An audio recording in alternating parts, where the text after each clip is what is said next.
3 நாளில் உருவானது தான் புதிய வார்த்தைகள் என்ற படம். 3 நாளில் ஸ்கிரிப்ட் பண்ணி முடிச்சிட்டாரு. இப்போ கதாநாயகி செலக்ட் ஆகிடுச்சு. எப்போதுமே எங்கள் டைரக்டர்கிட்ட நான் தான் அந்த கதாநாயகிலாம் ஃபோட்டோ எடுக்கணும்.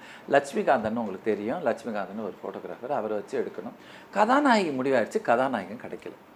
அந்த வாத்தியார் கேரக்டர் யார் எல்லாம் தோளான் துப்பட்டா எல்லாமே கிடச்சிருச்சு. ஓரளவுக்கு எல்லாமே செட் ஆகிடுச்சு. கதாநாயகன் கிடைக்கலங்கிற போது பூஜை போட்டாச்சு. பூஜை வந்து வான்மேகங்களை சாங்கு கண்ணதாசனை வந்து என்ன உங்களுக்கு கற்பனை பாருங்கள். ரொம்ப குறுகிய காலத்தில் கண்ணதாசன் மாதிரி அப்படியே ஒரு ஆளுமையான ஒரு ஆளை பக்கத்தில் இருந்த வாய்ப்பு கிடைக்குமா?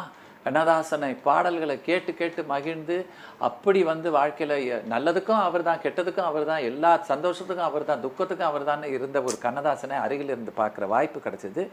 அவர் எழுதின வார்த்தைகளை நான் காப்பி எடுக்கிற ஒரு சந்தர்ப்பம் கிடச்சிது. காப்பி எடுத்து வாசுக்கும், மலேசிய வாசுக்கும், ஜானகி அம்மாவுக்கும் கொடுத்து பாட்டு டேக் போயிட்டுருக்கு.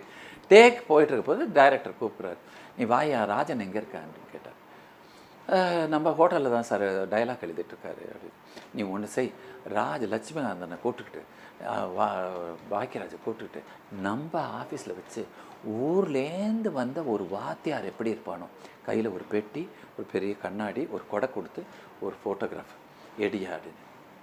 சார் எக்ஸ்கியூஸ் மீ, எதுக்கு அவரை ஃபோட்டோ எடுக்க சொல்கிறீங்க? அவர் ஹீரோவா?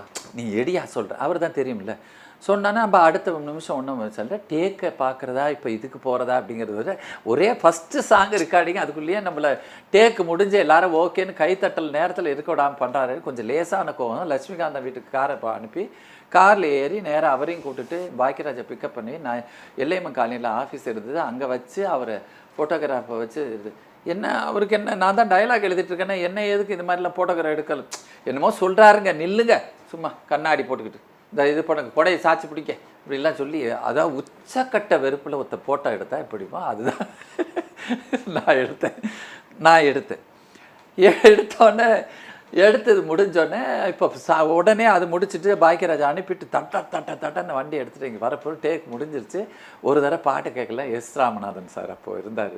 அவர்கிட்ட சார் அந்த பாட்டை ஒரு தடவை கேட்குறேன்னா, இல்லை உனக்கு வந்து நீ சாங்கை பிரித்து வைக்கணுமா, டைரக்டர் வந்து காப்பி பண்ண சொல்லி நாகராக்காரன் ஏற்றிக்கிட்டு இருக்கேன், அதனால் அதோடு சேர்த்து உனக்கும் ஒரு டேப்பில் கொடுக்குறேன், நீ பாரு சாங்கை பிரித்து வைக்கணும்னு சொன்னார் அப்படின்னு சொன்னேன்னா, அதை கேட்டுக்கிட்டு என்னுடைய டேப் ரெக்கார்டில் போட்டுக்கிட்டு கேட்டு வந்தால் பறக்குது. இளையராஜா பார்க்குறது ஒரு பெரிய விஷயம், எல்லாமே பெரிய விஷயமா நடக்கிறது.